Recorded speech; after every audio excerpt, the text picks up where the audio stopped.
എല്ലാവർക്കും നമസ്കാരം. ഇന്ന് നമ്മൾ ഡിസ്കസ് ചെയ്യാനായിട്ട് പോകുന്നത് SNGU first semester social formation in world ഹിസ്റ്ററിയിലെ ബ്ലോക്ക് 1 ഇമ്പോർട്ടൻ്റ് ആയിട്ടുള്ള ക്വസ്റ്റ്യൻസ് ആണ്. അപ്പോൾ ചാനൽ സബ്സ്ക്രൈബ് ചെയ്യാത്ത എല്ലാവരും മറക്കാതെ സബ്സ്ക്രൈബ് ചെയ്യുക. പറയുന്ന കാര്യങ്ങൾ വീണ്ടും വീണ്ടും റിപ്പീറ്റ് ചെയ്ത് കേട്ട് പഠിക്കുക. നമ്മൾ ഇൻട്രൊഡക്ഷൻ ടു സോഷ്യോളജിയിൽ ഡിസ്കസ് ചെയ്തിട്ടുള്ള കുറേ ക്വസ്റ്റ്യൻസ് എക്സാമിന് വന്നിട്ടുണ്ടായിരുന്നു. അപ്പോൾ വീണ്ടും വീണ്ടും റിപ്പീറ്റ് ചെയ്ത് കേട്ട് പഠിച്ചാൽ മാത്രമേ നമുക്ക് എക്സാമിന് എഴുതാനുള്ള ഓർമ്മ ഉണ്ടാവുള്ളൂ. അപ്പോൾ എല്ലാവരും അങ്ങനെ പഠിക്കാം. അപ്പോൾ ചാനൽ സബ്സ്ക്രൈബ് ചെയ്യാത്ത എല്ലാവരും സബ്സ്ക്രൈബ് ചെയ്യുക. വീഡിയോ ഇഷ്ടമാണെങ്കിൽ ലൈക്ക് ചെയ്യുക, ഷെയർ ചെയ്യുക. അപ്പോൾ നമുക്ക് നേരെ വീഡിയോയിലോട്ട് പോകാം. ഫസ്റ്റ് ക്വസ്റ്റ്യൻ ആണ്, what do you mean by modes and means of production? ഉൽപ്പാദന മാർഗ്ഗങ്ങളും ഉൽപ്പാദന രീതിയെയും കുറിച്ച് എഴുതുക എന്നുള്ളതാണ് ക്വസ്റ്റ്യൻ.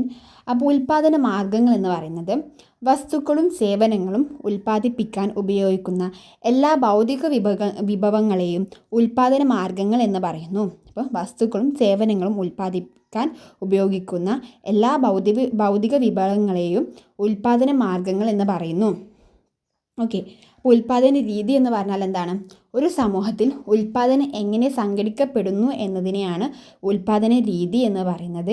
ഈ ഉൽപ്പാദന രീതിക്ക് 2 ഘടകങ്ങളാണുള്ളത്, ഉൽപ്പാദന മാർഗ്ഗങ്ങളും ഉൽപ്പാദന ബന്ധങ്ങളും. അതായത് ഉൽപ്പാദന മാർഗ്ഗങ്ങളും ഉൽപ്പാദന ബന്ധങ്ങളും കൂടി ചേർന്നതാണ് ഉൽപ്പാദന രീതി എന്ന് പറയുന്നത്.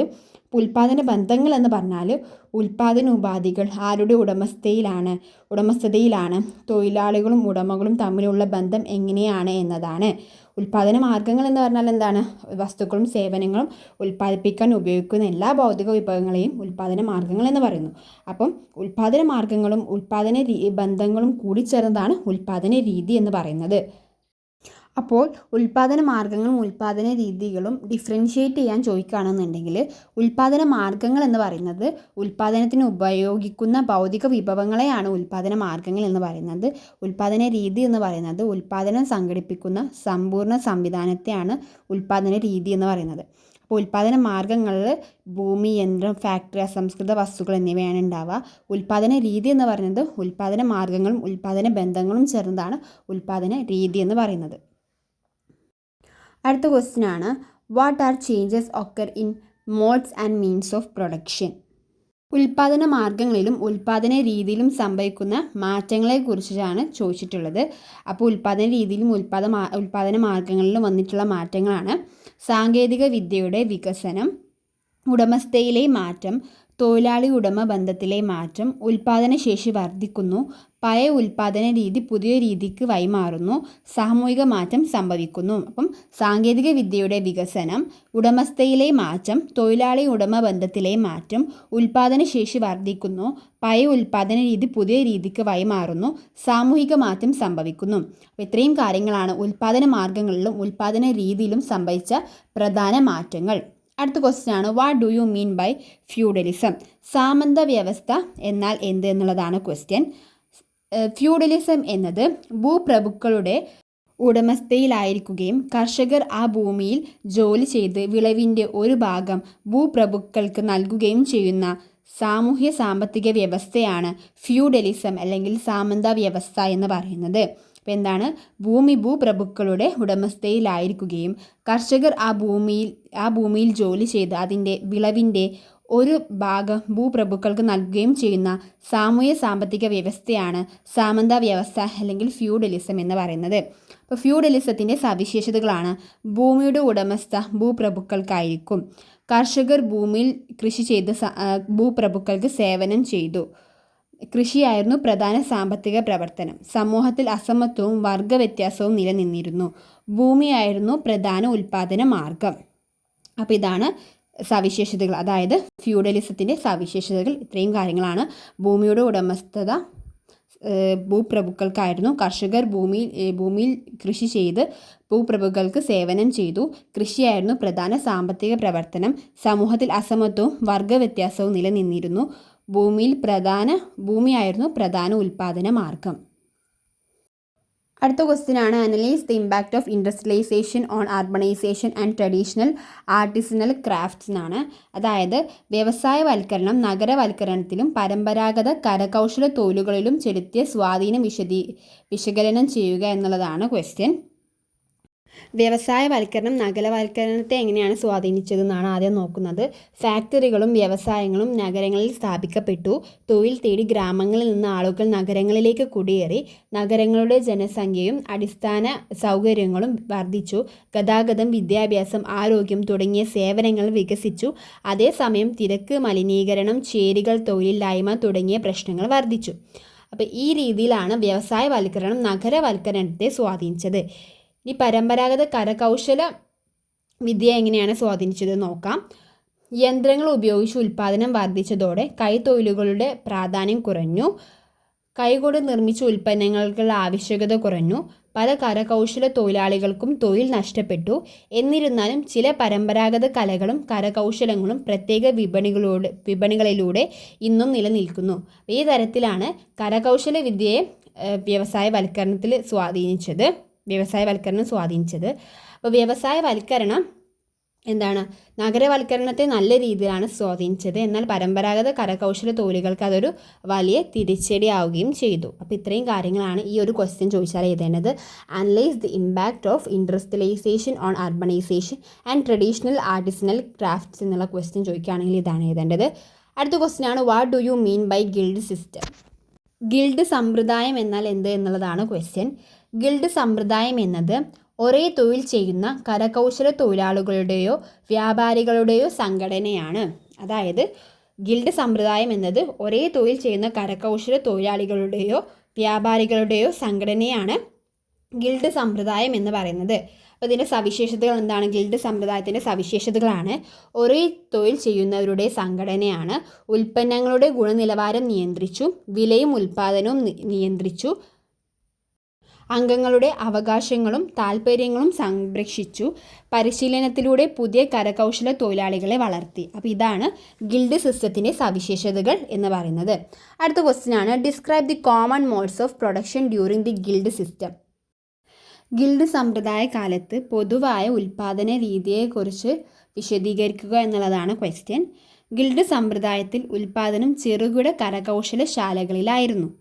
അപ്പം ഇതിൻ്റെ സവിശേഷതകളാണ്: കൈത്തൊഴിൽ അടിസ്ഥാനമാക്കിയ ഉൽപ്പാദനം, ചെറുകിട ഉൽപ്പാദനം, മാസ്റ്റർ കരകൗശല തൊഴിലാളികൾക്ക് പരിശീലനം നൽകി, ഗുണനിലവാര നിയന്ത്രണം, പരിമിതമായ ഉൽപ്പാദനം എന്നിവയാണ് ഗിൽഡ് സമ്പ്രദായ കാലത്തെ ഉൽപ്പാദന രീതിയുടെ സവിശേഷതകൾ എന്ന് പറയുന്നത്. ഇനി അടുത്ത് ഡിസ്കസ് ചെയ്യാനായിട്ട് പോകുന്നത് യൂണിറ്റ് 2ലുള്ള ഇമ്പോർട്ടൻ്റ് ആയിട്ടുള്ള ക്വസ്റ്റ്യൻസ് ആണ്.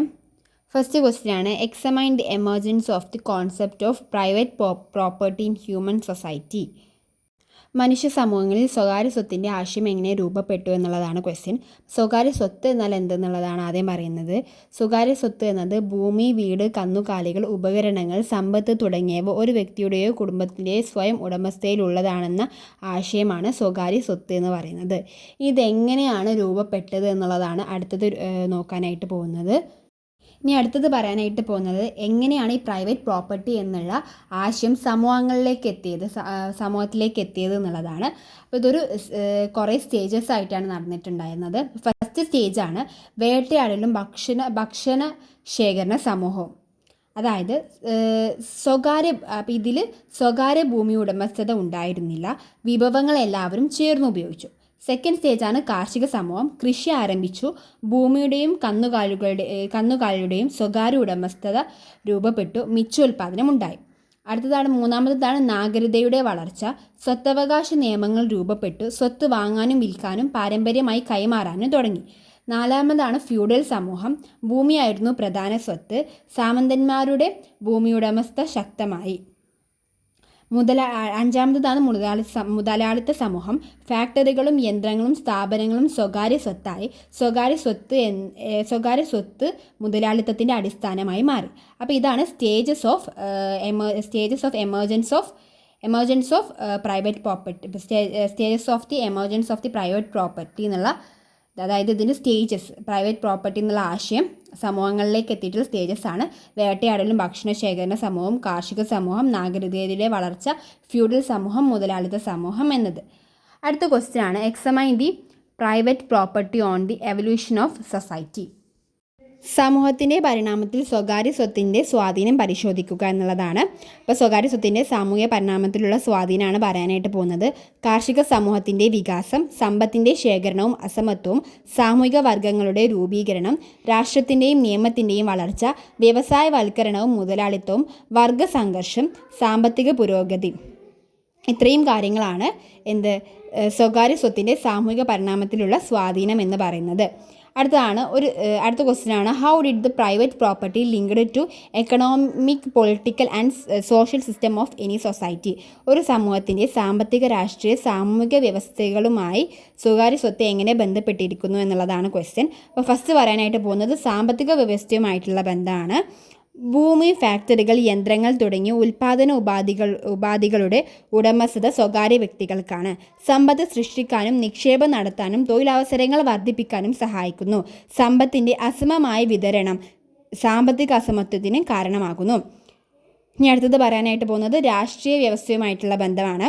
സ്വകാര്യ സ്വത്തിനെ സംരക്ഷിക്കാൻ സർക്കാരുകൾ നിയമങ്ങൾ നടപ്പിലാക്കുന്നു. നികുതി, ഭൂനിയമങ്ങൾ, സ്വത്തവകാശ നിയമങ്ങൾ എന്നിവ സ്വകാര്യ സ്വത്തുമായി ബന്ധപ്പെട്ടിരിക്കുന്നു. അടുത്താണ് സാമൂഹിക വ്യവസ്ഥയുമായിട്ടുള്ള ബന്ധമാണ്. സ്വകാര്യ സ്വത്ത് സമൂഹത്തിൽ സമ്പന്നരും ദരിദ്രരും എന്ന സാമൂഹിക വർഗങ്ങൾ രൂപപ്പെടാൻ കാരണമാകുന്നു. വ്യക്തിയുടെ സാമൂഹിക സ്ഥാനവും സ്വത്തിൻ്റെ അളവിനെ ആശ്രയിച്ചിരിക്കും. കുടുംബത്തിലെ അനന്തരാവകാശം വഴി സ്വത്ത് തലമുറകളിലേക്ക് കൈമാറപ്പെടുന്നു. അപ്പോൾ ഇതാണ് ഒരു സമൂഹത്തിൽ സാമ്പത്തിക, രാഷ്ട്രീയ, സാമൂഹിക വ്യവസ്ഥകളുമായി സ്വകാര്യ സ്വത്തിൻ്റെ ബന്ധം. അടുത്ത ക്വസ്റ്റ്യനാണ് examine the role of surplus production in economy. സമ്പദ് വ്യവസ്ഥയിൽ മിച്ചോൽപാദനത്തിൻ്റെ പങ്ക് പരിശോധിക്കുക എന്നുള്ളതാണ് ക്വസ്റ്റ്യൻ. അപ്പോൾ ഇതിൻ്റെ പങ്കാണ് പറയുന്നത് വ്യാപാരത്തിൻ്റെ വളർച്ച, സമ്പത്തിൻ്റെ വർധന, തൊഴിൽ വിഭജനം, നഗരവൽക്കരണവും വ്യവസായവൽക്കരണവും, നിക്ഷേപവും സാമ്പത്തിക വളർച്ചയും, സാമൂഹിക മാറ്റങ്ങൾ, ഇത്രയും കാര്യങ്ങളാണ് സമ്പദ് വ്യവസ്ഥയിൽ മിച്ചോൽപാദനത്തിൻ്റെ പങ്ക്. വ്യാപാരത്തിൻ്റെ വളർച്ച, സമ്പത്തിൻ്റെ വർധന, തൊഴിൽ വിഭജനം, നഗരവൽക്കരണവും വ്യവസായവൽക്കരണവും, നിക്ഷേപവും സാമ്പത്തിക വളർച്ചയും, സാമൂഹിക മാറ്റങ്ങൾ. അടുത്ത ക്വസ്റ്റ്യനാണ് evaluate the role of surplus response in shaping social and economic system. സാമൂഹികവും സാമ്പത്തികവുമായ വ്യവസ്ഥകളെ രൂപപ്പെടുത്തുന്നതിൽ മിച്ചോൽപാദനത്തിൻ്റെ പങ്ക് വിശദീകരിക്കുക എന്നുള്ളതാണ് ക്വസ്റ്റ്യൻ. അപ്പോൾ മിച്ചോൽപാദനം എന്താണെന്ന് ആദ്യം എഴുതണം. ആവശ്യങ്ങൾ കഴിഞ്ഞ് ശേഷിക്കുന്ന അധിക ഉൽപാദനമാണ് മിച്ചോൽപാദനം എന്ന് പറയുന്നത്.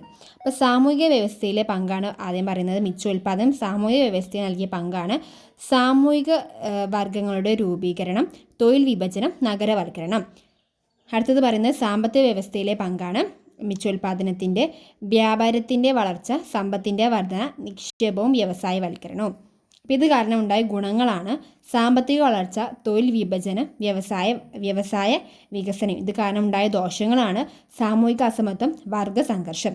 മിച്ചോൽപാദനം സമൂഹത്തിൻ്റെ സമ്പദ് വ്യവസ്ഥയുടെയും വളർച്ചയ്ക്ക് സഹായിച്ചെങ്കിലും അസമത്വവും വർഗസംഘർഷവും വർദ്ധിപ്പിച്ചു. അടുത്ത ക്വസ്റ്റ്യനാണ് discuss the implication of surplus for social hierarchy and the distribution of resource. സാമൂഹിക ശ്രേണീകരണത്തിലും വിഭവങ്ങളുടെ വിതരണത്തിലും മിച്ചോൽപാദനത്തിൻ്റെ പ്രത്യാഘാതങ്ങൾ ചർച്ച ചെയ്യുക എന്നുള്ളതാണ് ക്വസ്റ്റ്യൻ. അപ്പോൾ സാമൂഹിക ശ്രേണീകരണത്തിലുള്ള പ്രത്യാഘാതങ്ങളാണ് ആദ്യം പറയുന്നത്. സമ്പത്തിൻ്റെ ശേഖരണം, സാമൂഹിക വർഗങ്ങളുടെ രൂപീകരണം, അധികാരത്തിൻ്റെ കേന്ദ്രീകരണം, സാമൂഹിക അസമത്വം. ഇതാണ് സാമൂഹിക ശ്രേണീകരണത്തിൽ ഉണ്ടായ പ്രത്യാഘാതങ്ങൾ. ഇനി വിഭവങ്ങളുടെ വിതരണത്തിൽ ഉണ്ടായ പ്രത്യാഘാതങ്ങളാണ് അസമമായ വിഭവ വിതരണം, വ്യാപാരത്തിൻ്റെ വളർച്ച, നിക്ഷേപവും വികസനവും, വിഭവങ്ങൾക്കായുള്ള മത്സരം. അപ്പോൾ ഇതാണ് ഈ ഒരു ക്വസ്റ്റ്യൻ എന്നാൽ എഴുതേണ്ടത്. അടുത്ത ക്വസ്റ്റ്യനാണ് ഡിഫൈൻ അപ്രോപ്രിയേഷൻ എന്നുള്ളതാണ്. അതായത് അപ്രോപ്രിയേഷൻ കൈവശപ്പെടുത്തൽ എന്ന് പറഞ്ഞാൽ എന്താ എന്നുള്ളതാണ് ക്വസ്റ്റ്യൻ. വിഭവങ്ങൾ ഭൂമി, സമ്പത്ത് അല്ലെങ്കിൽ മറ്റുള്ളവരുടെ അധ്വാന ഫലം സ്വയം നിയന്ത്രണത്തിലോ ഉടമസ്ഥയിലോ ആക്കുന്നതിനെയാണ് കൈവശപ്പെടുത്തൽ അല്ലെങ്കിൽ അപ്രോപ്രിയേഷൻ എന്ന് പറയുന്നത്. വിഭവങ്ങൾ ഭൂമി, സമ്പത്ത് അല്ലെങ്കിൽ മറ്റുള്ളവരുടെ അധ്വാന ഫലം സ്വന്തം നിയന്ത്രണത്തിലോ ഉടമസ്ഥതയിലോ ആക്കുന്നതിനെയാണ് അപ്രോപ്രിയേഷൻ എന്ന് പറയുന്നത്. അടുത്ത ക്വസ്റ്റ്യനാണ് what do you mean by surplus. അതായത് മിച്ചോൽപാദനം എന്നാൽ എന്തെന്നുള്ളതാണ്. മിച്ചോൽപാദനം എന്നത് അടിസ്ഥാന ആവശ്യങ്ങൾ നിറവേറ്റിയ ശേഷം അധികമായി ഉൽപ്പാദിക്കപ്പെടുന്ന ഉൽപ്പന്നങ്ങളെയോ സമ്പത്തിനെയോ ആണ് സൂചിപ്പിക്കുന്നത്. അടുത്ത ഡിസ്കസ് ചെയ്യാനായിട്ട് പോകുന്നത് യൂണിറ്റ് 3ലുള്ള ഇമ്പോർട്ടൻറ്റ് ക്വസ്റ്റ്യൻസ് ആണ്. ഫസ്റ്റ് ക്വസ്റ്റ്യൻ ആണ്, വാട്ട് ആർ ക്ലാസ് ഫോർമേഷൻ? വർഗരൂപീകരണം എന്താണ്? വർഗരൂപീകരണം എന്നത് സമ്പത്ത്, സ്വത്ത്, തൊഴിൽ, വരുമാനം, അധികാരം എന്നിവയുടെ അടിസ്ഥാനത്തിൽ സമൂഹം വിവിധ സാമൂഹിക വർഗങ്ങളായി വിഭജിക്കുന്ന പ്രക്രിയയാണ്. ഫീച്ചേഴ്സ് ഓഫ് ക്ലാസ് ഫോർമേഷൻ ആണ്, സാമ്പത്തിക അസമത്വത്തിൻ്റെ അടിസ്ഥാനത്തിൽ വർഗങ്ങൾ രൂപപ്പെടുന്നു. സ്വകാര്യ സ്വത്തിൻ്റെയും ഉൽപ്പാദന ഉപാധികളുടെയും ഉടമസ്ഥത പ്രധാന ഘടകമാണ്. സമൂഹത്തിൽ സമ്പന്നരും ദരിദ്രരും പോലുള്ള വ്യത്യസ്ത വർഗങ്ങൾ രൂപപ്പെടും. ഇതാണ് features of class formation. Okay, അടുത്ത ക്വസ്റ്റ്യൻ ആണ്, what are the factors influenced the process of class formation? അതായത് വർഗരൂപീകരണത്തിൻ്റെ പ്രക്രിയയെ സ്വാധീനിച്ച ഘടകങ്ങൾ ഏതെല്ലാമാണ് എന്നുള്ള ക്വസ്റ്റ്യൻ വരികയാണെന്നുണ്ടെങ്കിൽ ഏതൊക്കെയാണ്? മിച്ചോൽപാദനം, സ്വകാര്യ സ്വത്ത്, തൊഴിൽ വിഭജനം, കൃഷിയുടെയും വ്യവസായത്തിൻ്റെയും വികസനം, സമ്പത്തിൻ്റെ അസമമായ വിതരണം, രാഷ്ട്രീയ അധികാരം. ഇതാണ് വർഗരൂപീകരണത്തെ സ്വാധീനിച്ച പ്രധാന ഘടകങ്ങൾ. അടുത്ത ക്വസ്റ്റ്യൻ ആണ്, what are the implication of class formation on society? സമൂഹത്തിൽ വർഗരൂപീകരണത്തിൻ്റെ പ്രത്യാഘാതങ്ങൾ എന്തൊക്കെയാണ് എന്നുള്ളതാണ് ക്വസ്റ്റ്യൻ. പ്രത്യാഘാതങ്ങളാണ് സാമൂഹിക അസമത്വം, സാമൂഹിക ശ്രേണീകരണം, വർഗസംഘർഷം, സാമ്പത്തിക അസമത്വം, രാഷ്ട്രീയ സ്വാധീനം, സാമൂഹിക മാറ്റം എന്നിവയാണ് വർഗരൂപീകരണത്തിൻ്റെ പ്രധാന പ്രത്യാഘാതങ്ങൾ. അടുത്ത ക്വസ്റ്റ്യൻ ആണ്, വാട്ട് ഈസ് ക്ലാസ് കോൺഷ്യസ്നസ്? വർഗബോധം എന്താണ്? വർഗബോധം എന്നത് ഒരേ സാമൂഹിക വർഗത്തിൽപ്പെട്ട ആളുകൾ തങ്ങളുടെ പൊതുവായ സാമ്പത്തിക താൽപ്പര്യങ്ങൾ, സാമൂഹിക സ്ഥാനം, അവകാശങ്ങൾ, പ്രശ്നങ്ങൾ എന്നിവയെക്കുറിച്ച് ബോധവാന്മാരാകുന്നതാണ്. ഫീച്ചേഴ്സ് ഓഫ് ക്ലാസ് കോൺഷ്യസ്നസ് ആണ്, സ്വന്തം വർഗത്തെക്കുറിച്ചുള്ള ബോധം വളരുന്നു, പൊതുവായ താൽപ്പര്യങ്ങളും പ്രശ്നങ്ങളും തിരിച്ചറിയുന്നു, അവകാശങ്ങൾക്കായി ഒന്നിച്ചു നിൽക്കുകയും പ്രവർത്തിക്കുകയും ചെയ്യുന്നു, സാമൂഹിക മാറ്റത്തിനും വർഗ സംഘർഷത്തിനും പ്രചോദനമാകുന്നു. ഇതാണ് ഫീച്ചേഴ്സ് ഓഫ് ക്ലാസ് കോൺഷ്യസ്നസ് എന്ന് പറയുന്നത്. അടുത്ത ക്വസ്റ്റ്യൻ ആണ്, examine the role of class consciousness in social system. അതായത് സാമൂഹിക വ്യവസ്ഥയിൽ വർഗബോധത്തിൻ്റെ പങ്ക് പരിശോധിക്കുക എന്നുള്ളതാണ് ക്വസ്റ്റ്യൻ. സാമൂഹിക വ്യവസ്ഥയിൽ വർഗബോധത്തിൻ്റെ പങ്ക് എന്തൊക്കെയാണ്? അവകാശങ്ങളെക്കുറിച്ചുള്ള ബോധം വളർത്തുന്നു, ഐക്യവും കൂട്ടായ പ്രവർത്തനവും വളർത്തുന്നു, ചൂഷണത്തിനെതിരെ പോരാടാൻ പ്രേരിപ്പിക്കുന്നു, സാമൂഹിക മാറ്റത്തിന് പ്രചോദനം നൽകുന്നു, സാമൂഹിക നീതിയും സമത്വവും പ്രോത്സാഹിപ്പിക്കുന്നു.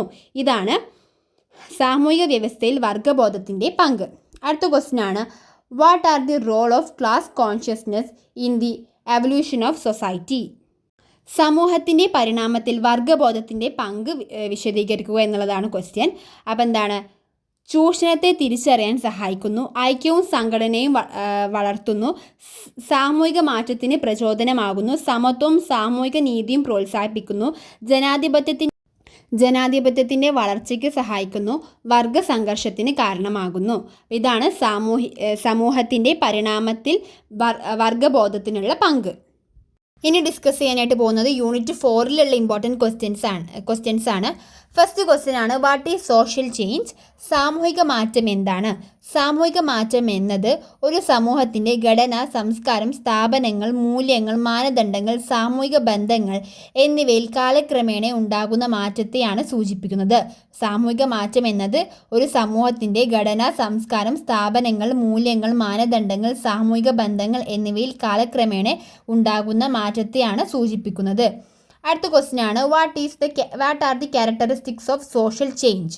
സാമൂഹിക മാറ്റത്തിൻ്റെ സവിശേഷതകൾ എഴുതുക എന്നുള്ളതാണ് ക്വസ്റ്റ്യൻ. സവിശേഷതകളാണ്, സാർവത്രികമാണ്, തുടർച്ചയായ പ്രക്രിയയാണ്, ചലനാത്മകമാണ്, അസമവും ആപേക്ഷികവുമാണ്, ബഹുമുഖ സ്വഭാവമുള്ളതാണ്, മുൻകൂട്ടി പ്രവചിക്കാൻ കഴിയില്ല, ആസൂത്രിതമോ ആസൂത്രിതമല്ലാതെയോ ആകാം, ഗുണപരവും അളവുപരവുമായ മാറ്റങ്ങൾ ഉൾക്കൊള്ളുന്നു. അടുത്ത ക്വസ്റ്റ്യൻ ആണ്, examine the important causes of social change. സാമൂഹിക മാറ്റത്തിൻ്റെ പ്രധാന കാരണങ്ങൾ വിശദീകരിക്കുക എന്നുള്ളതാണ് ക്വസ്റ്റ്യൻ. പ്രധാന കാരണങ്ങളാണ് സാങ്കേതിക വിദ്യ, വിദ്യാഭ്യാസം, വ്യവസായവൽക്കരണം, നഗരവൽക്കരണം, ആധുനികവൽക്കരണം, ആഗോളവൽക്കരണം, ജനസംഖ്യാ മാറ്റങ്ങൾ, രാഷ്ട്രീയ ഘടകങ്ങൾ, സാമ്പത്തിക ഘടകങ്ങൾ, സാംസ്കാരിക ഘടകങ്ങളാണ് സാമൂഹിക മാറ്റത്തിൻ്റെ പ്രധാന കാരണങ്ങൾ. അപ്പോൾ സാങ്കേതിക വിദ്യ എങ്ങനെയാണ് സാമൂഹിക മാറ്റത്തിൻ്റെ പ്രധാന കാരണമായത്? പുതിയ സാങ്കേതിക വിദ്യകൾ സമൂഹത്തിൽ വലിയ മാറ്റങ്ങൾ സൃഷ്ടിക്കുന്നു. വിദ്യാഭ്യാസം ആളുകളുടെ അറിവും ചിന്താശേഷിയും വർദ്ധിപ്പിക്കുന്നു. വ്യവസായവൽക്കരണം ഫാക്ടറികളുടെയും വ്യവസായങ്ങളുടെയും വളർച്ച തൊഴിലവസരങ്ങൾ വർദ്ധിപ്പിച്ചു. നഗരവൽക്കരണം നഗരങ്ങളുടെ വളർച്ച പുതിയ ജീവിത രീതികളും തൊഴിലവസരങ്ങളും സൃഷ്ടിക്കുന്നു. ആധുനികവൽക്കരണം ശാസ്ത്രം, യുക്തിചിന്ത, ജനാധിപത്യം, വിദ്യാഭ്യാസം എന്നിവയുടെ വളർച്ച സമൂഹത്തെ മാറ്റുന്നു. ആഗോളവൽക്കരണം രാജ്യങ്ങൾ തമ്മിലുള്ള സാമ്പത്തിക, സാംസ്കാരിക, സാങ്കേതിക ബന്ധങ്ങൾ വർദ്ധിക്കുന്നു. ജനസംഖ്യാ മാറ്റങ്ങൾ, ജനസംഖ്യയുടെ വർധന, കുടിയേറ്റം, ജനന മരണ നിരക്കിലെ മാറ്റങ്ങൾ സമൂഹത്തെ സ്വാധീനിക്കുന്നു. രാഷ്ട്രീയ ഘടകങ്ങൾ, സർക്കാർ നയങ്ങൾ, നിയമങ്ങൾ, ഭരണപരിഷ്കാരങ്ങൾ എന്നിവ സാമൂഹിക മാറ്റത്തിന് കാരണമാകുന്നു. സാമ്പത്തിക ഘടകങ്ങളാണെങ്കിൽ സാമ്പത്തിക വികസനം, തൊഴിൽ, വരുമാനം, വ്യാപാരം എന്നിവ സമൂഹത്തിൽ മാറ്റം വരുത്തുന്നു. സാംസ്കാരിക ഘടകങ്ങളാണ് പുതിയ മൂല്യങ്ങൾ, വിശ്വാസങ്ങൾ, ആചാരങ്ങൾ, മാധ്യമങ്ങൾ എന്നിവ സാമൂഹിക മാറ്റത്തിന് വഴിയൊരുക്കുന്നു. അടുത്ത ക്വസ്റ്റ്യൻ ആണ്, what are the theories of social change and explain എന്നുള്ളതാണ് ക്വസ്റ്റ്യൻ. സാമൂഹിക മാറ്റത്തിൻ്റെ സിദ്ധാന്തം ഏതൊക്കെയാണ്, വിശദീകരിക്കുക എന്നുള്ളതാണ് ക്വസ്റ്റ്യൻ. അപ്പം സിദ്ധാന്തങ്ങളാണ് evolutionary theory, cyclic theory, conflict theory, functionalist theory എന്നുള്ളതാണ്. നമ്മളിത് ഓരോ തിയറിയും വിശദീകരിച്ച് പറയാനായിട്ട് പോവുകയാണ്. ഇൻട്രൊഡക്ഷൻ ടു സോഷ്യോളജിയിലുള്ള സെയിം കാര്യങ്ങൾ തന്നെയാണ് ഇതിലുള്ളത്. അപ്പോൾ എവല്യൂഷൻ തിയറി പറഞ്ഞാൽ പരിണാമ സിദ്ധാന്തം എന്താണ് പറയുന്നത്, പരിണാമ സിദ്ധാന്തം അനുസരിച്ച് സമൂഹം ലളിതമായ അവസ്ഥയിൽ നിന്ന് സങ്കീർണമായ അവസ്ഥയിലേക്ക് ക്രമേണ വികസിച്ചു കൊണ്ടിരിക്കുന്നു. ഇതിൻ്റെ പ്രധാന ആശയം, സമൂഹം ഘട്ടം ഘട്ടമായി വികസിക്കുന്നു. ഓരോ പുതിയ ഘട്ടവും പഴയ ഘട്ടത്തേക്കാൾ കൂടുതൽ വികസിതമാണ്. സാമൂഹിക മാറ്റം ക്രമേണ സംഭവിക്കുന്നു. സമൂഹം ലളിതമായ രൂപത്തിൽ നിന്ന് സങ്കീർണമായ രൂപത്തിലേക്ക് മാറുന്നു. ഇതാണ് എവല്യൂഷണറി തിയറി. അടുത്തത് പറയുന്നത് സൈക്ലിക് തിയറിയാണ്, അതായത് ചാക്രിക സിദ്ധാന്തം. ചാക്രിക സിദ്ധാന്തം പറയുന്നത് എന്താണ്, സാമൂഹിക മാറ്റം ഒരു ചക്രം പോലെയാണ് സാമൂഹിക മാറ്റം എന്നാണ് പറയുന്നത്. ഇതിൻ്റെ പ്രധാന ആശയമാണ്, സമൂഹം ഒരിക്കലും തുടർച്ചയായി പുരോഗമിച്ചു കൊണ്ടിരിക്കില്ല. ഓരോ സമൂഹത്തിനും ഉയർച്ചയും താഴ്ചയും ഉണ്ടായിരിക്കും. ഒരു സമൂഹം തകർന്നാൽ പിന്നീട് മറ്റൊരു സമൂഹമോ നാഗരികതയോ ഉയർന്നു വരും. സാമൂഹിക മാറ്റം ചക്രാകൃതിയിലാണ് നടക്കുന്നത്. അടുത്തതാണ് പ്രവർത്തനവാദ സിദ്ധാന്തം, ഫങ്ഷണലിസ്റ്റ് തിയറി എന്ന് പറഞ്ഞാൽ എന്താണ്, പ്രവർത്തനവാദ സിദ്ധാന്തം അനുസരിച്ച് സമൂഹം പരസ്പരം ബന്ധപ്പെട്ട് പ്രവർത്തിക്കുന്ന വിവിധ സ്ഥാപനങ്ങളുടെ ഒരു സംവിധാനമാണ്. ഇതിൻ്റെ പ്രധാന ആശയമാണ്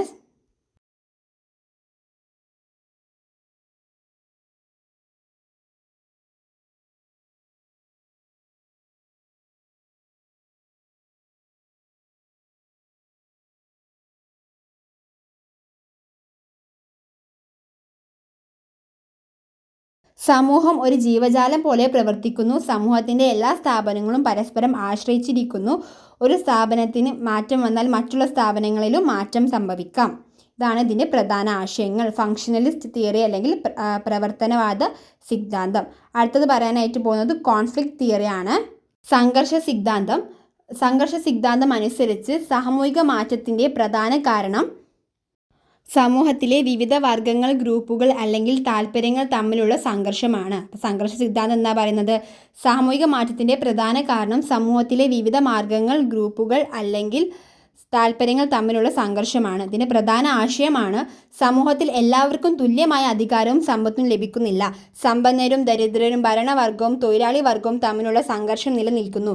ഈ സംഘർഷങ്ങളാണ് സാമൂഹിക മാറ്റത്തിന് വഴിയൊരുക്കുന്നത്. അപ്പോൾ ഇതാണ് കോൺഫ്ലിക്റ്റ് തിയറി അല്ലെങ്കിൽ സംഘർഷ സിദ്ധാന്തത്തിൻ്റെ പ്രധാന ആശയം. അപ്പോൾ ഇത്രയും ക്വസ്റ്റ്യൻസാണ് ബ്ലോക്ക് 1-ൽ ഇമ്പോർട്ടൻ്റ് ആയിട്ടുള്ള ക്വസ്റ്റ്യൻസ്. അപ്പോൾ എല്ലാവരും റിപ്പീറ്റ് ചെയ്ത് കേട്ട് പഠിക്കുക. ചാനൽ സബ്സ്ക്രൈബ് ചെയ്യാത്ത എല്ലാവരും സബ്സ്ക്രൈബ് ചെയ്യുക, അതേപോലെ തന്നെ ഷെയർ ചെയ്യുക, ലൈക്ക് ചെയ്യുക. ഞാൻ അടുത്ത ബ്ലോക്ക് 2ൻ്റെ വീഡിയോ ആയിട്ട് വരാം. അതുവരേക്കും ബൈ.